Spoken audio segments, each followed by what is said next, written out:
Labdien!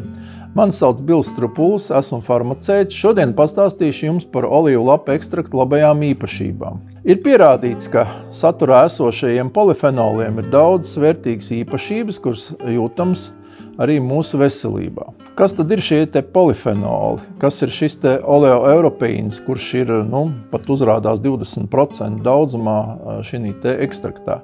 Šī ir viela, kuru zinātnieki ir pētījuši diezgan daudz, un viņai ir konstatēts gan kardioprotektīvas, gan pretiekaisuma iedarbes.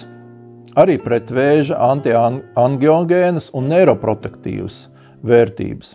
Esam pārliecinājušies, ka antihipertenzīvais efekts arī neliels ir, tāpēc būtu labāk lietot viņu dienas otrajā pusē.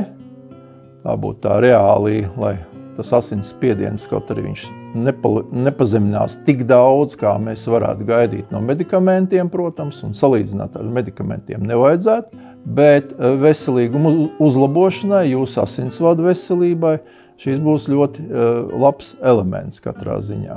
Tas arī būtu īsumā viss par olīvu lapu ekstraktu, par viņa labvērtīgumu un veselīgumu ieguvumiem.